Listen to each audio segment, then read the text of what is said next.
Ladies and gentlemen, my name is TotalBiscuit and I'm here to announce the tournament brackets for SHOUTcraft Invitational number 3. Here we are on the eve of battle once again, the third SHOUTcraft Invitational, which seems to have gone from strength to strength in only 3 months.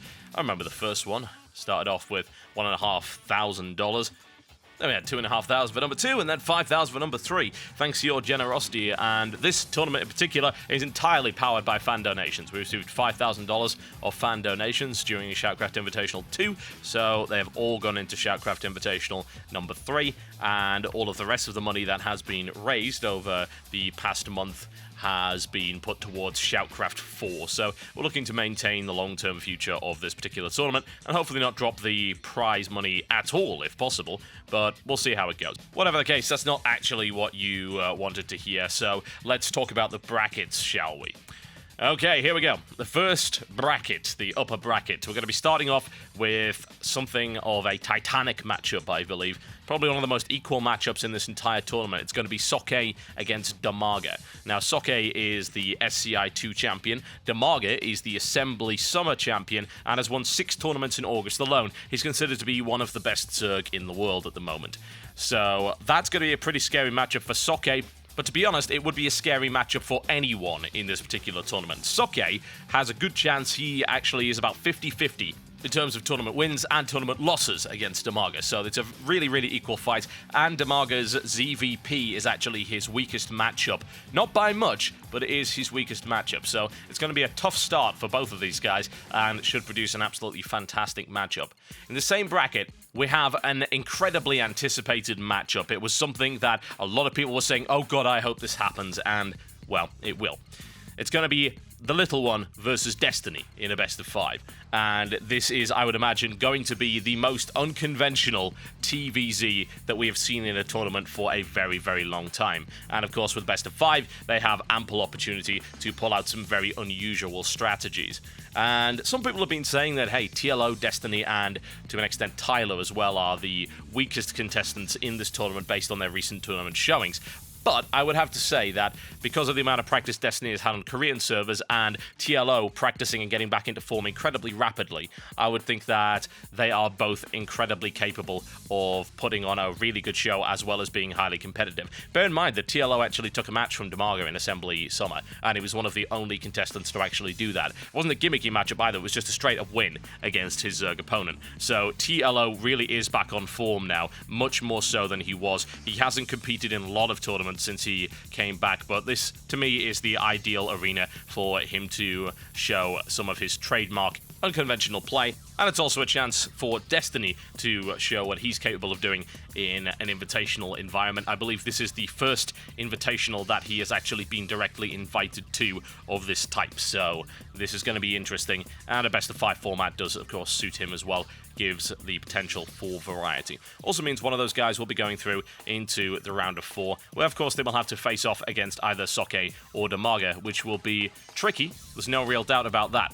Both Soke and Damaga are extremely capable opponents, so those guys are perhaps going to have their work cut out for them. They would be considered by many to be underdogs in that regard, but never count them out, folks. Everyone in this tournament, as far as I'm concerned, is capable of taking wins off anyone in this tournament, so I would not, under any circumstances, count anyone out because surprises can and most likely will happen. Okay, let's have a look at the lower bracket, shall we? What we're looking for in the lower bracket is a matchup between Ukrainian stars White Ra and Strelok. Now, this is going to be a really, really good matchup. These guys have butted heads on many different occasions, and I would think that this is going to be an exceptional PvT. I don't see how this could possibly be a bad match. I really, really don't. And as you can very clearly see, the Ukraine is well represented in this tournament with 3 contestants from the Ukraine. Due to the bracket positioning as well, there's also a real possibility of a Ukrainian final. White Ra, Strelok, Damaga, considered very, very strong contestants, as is, of course, Soke and DDE. DDE, as far as I'm concerned, proved his worth in SHOUTcraft Invitational number 2 and washed away the doubters, almost taking the entire tournament in a 4-3 incredibly close series that actually came down to the final battle. That's how close and clutch that game actually was. So DDE is so strong. Nobody should be doubting him. And Tyler, who will be facing him in the round of 8, is of course going to have to try and put him down, knock out the second place champion from SCI 2 before he's able to really get going. And some have said that DDE perhaps has some macro problems past the 20-minute mark, whereas Tyler, of course, very, very experienced professional player, hasn't been playing so much of late, but has been practicing for this tournament. So we'll see what he can pull out, and also known for some fairly unconventional and sometimes metagame defining builds. So we're going to see what Tyler can actually do here. Tyler has not really had the opportunity to exhibit his skills all that much over the past few months, and it would be great to see him in an invitational, which is of course why we invited him in the first place. So that is the bracket, and as far as we're concerned, that's pretty much as balanced as it can possibly get. People keep asking about the seeding, and I'm happy to address this right now. We did address this in the thread, but it really comes down to the fact that we seed on the basis of what we think is going to make a good tournament. We deliberately don't seed the first and second place from the previous SCI into the same bracket, and certainly not into the same game in the round of 8. We put them at opposite sides. That's deliberate, but aside from that, it really is a case of, is this going to make a good set of matches? Is it going to be entertaining for everyone? And really all the players also understand that this is about entertainment, and they are totally fine with that. They knew all of this. They've known the bracket now for about a week. They've known exactly what was going on. And of course, they've seen how we've seeded the previous SCIs. And as a direct result, they are aware of how it works. And they seem to be fine with it. So as far as I'm concerned, I am too. What we're hoping is that this will generate an extremely entertaining tournament. Some people have said that we've made this kind of a fan favorites tournament, and actually that's true. We did do that, and the reason we did that is because this tournament is powered entirely by your donations, so it seemed like it would be a very sensible thing to do to invite fan favorites so that we would have a really fun tournament. We still have, of course, DDE in there from the previous tournament, who no doubt earned a ton of fans. We have people like Soke, and we have people like Strelok, and you wouldn't necessarily call them fan favorites in comparison to, say, TLO and White Ra and Destiny and people like that. But to me, it seems like everyone deserves to be there for a variety of reasons. They're all skilled players. They are all very popular players, obviously some more so than others, and they will bring an extremely entertaining and fun and positive tournament environment that will not be plagued by drama, but will be the stage for some absolutely fantastic matches. We also think that because of the fact that these players are very popular and have their own fan base, that this will be a very emotional tournament, and that's a good thing. I think that esports doesn't lack that emotion, but I think that this tournament in particular is going to have some real emotional roller coasters going on, because people are going to be cheering for their favorites, and we're hoping that everyone is going to really dig it. Now, before I go, I have a couple of other things to announce, so let's talk a little bit about two things that are going to be happening during the tournament. The first thing is we're going to be running a contest. Now, this contest is going to consist of something very, very simple. What we want to do is we want to create a virtual stadium. And how we're going to do that is we're going to take photos from you guys. So we want you, while you're watching the tournament, or of course just before, preparing and things like that, during a break or whatever, to take pictures of you and your friends watching SHOUTcraft Invitational 3 at home. And what we're going to do is we're going to take those pictures and we're going to run them as they come in a slideshow during the breaks. So instead of seeing the SHOUTcraft Invitational logo rotating all the time, what you're going to be seeing is, hopefully, assuming that it works, a big slideshow of all of the other people who are watching the tournament with you. You are part of this giant virtual arena, and we're going to incentivize that quite nicely by making it a contest. The 5 coolest photos are going to win a 1-hour lesson with the Apollo, who is, of course, my co-commentator and a professional coach for Team Dignitas, and a very well-regarded one at that. So he will give you an hour lesson on pretty much whatever you want.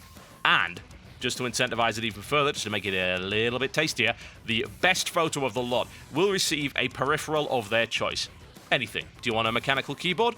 Cool, we can do that. Do you want a nice gaming headset? We can give you that. Do you want a gaming mouse? Hell, do you even want a gaming mousepad? We don't care what it is, we'll get it for you. So that is the grand prize for that contest. And we think that makes for an absolutely awesome tournament environment. So I'm hoping that everyone will get involved in that and will submit pictures. And that's going to be via the Facebook page on facebook.com/cynicalbrit. That is by far the easiest way to do it. You simply submit the photos there. They'll automatically be added to the gallery. and then people can browse through it. We will browse through it, of course, during the breaks, give you a nice slideshow, show you the other people that are watching the SHOUTcraft Invitational with you in our virtual stadium across the world, and then we'll give out the prize at the end of the tournament. Second thing, just before I go, we have set up a new system for this particular tournament, and that system is the player tip jar. What this allows you to do is to effectively give some money to your favorite player and to leave them a message. It's really entirely up to you if you want to take part in it. It's a completely optional system, but we're going to be setting up tip jars for each of our 8 SHOUTcraft Invitational 3 players, and if you see a particularly cool play, or you just want to throw a couple of dollars their way for appreciation, just to send them a fan message or anything like that, a little bit of a tribute, you can do so. It's nice and easy. It's going to all be done through PayPal. You'll simply click on the player that you want to donate to, leave your message, put in the amount you want to give them, and done. It's really as simple as that. It will all be handled through the website, and the donations should go directly to them. And we think this is a cool way of allowing players to actually earn more from the tournament without it being part of the prize pool. You guys are probably aware of the $5,000 limit that we have to adhere to. These are not, of course, prizes. These are tips. So you guys are more than welcome to participate by tipping your favorite player and leaving them a message. It's entirely up to you. As I say, it's a completely optional system that we've put in place to allow you to directly support the players if you so desire. And as regards to supporting the tournament, the donation page will be up as per usual in the same location. And also, we do have our new subscription system available. And that is a $5 a month subscription, which will go directly out of your account. And it is a direct donation to the tournament. And you get a number of benefits. You get an ad-free experience. There are no ads if you have a subscriber account. You also get a little battle cruiser next to your name, which is pretty cool. You get to join the Cynical Fleet, as they're calling it. And if you happen to watch the daily ladder streams, I suck at Starcraft Live, then you can enter a raffle at the end of every show to play a best-of-1 show match against me, which a lot of the subscribers have been taking part in, and it's been a lot of fun for everyone.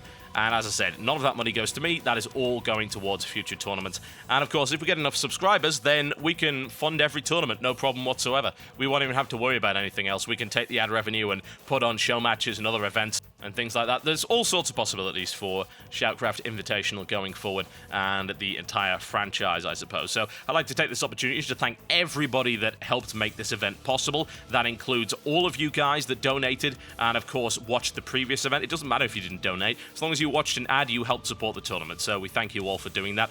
And I'd also like to thank Intricacy for setting up this tournament and getting all the invites and things sorted out. All of the managers of the teams that are participating, including MTW, Mind Factory, Alternate Attacks, Team Liquid, Team Destiny, Thermal Take, Imber FXO, and of course Six Jacks for their cooperation and assistance in facilitating all of this. I'd like to thank Zook for the graphic design work once again, for the brackets and all of the stuff over in the Team Liquid thread.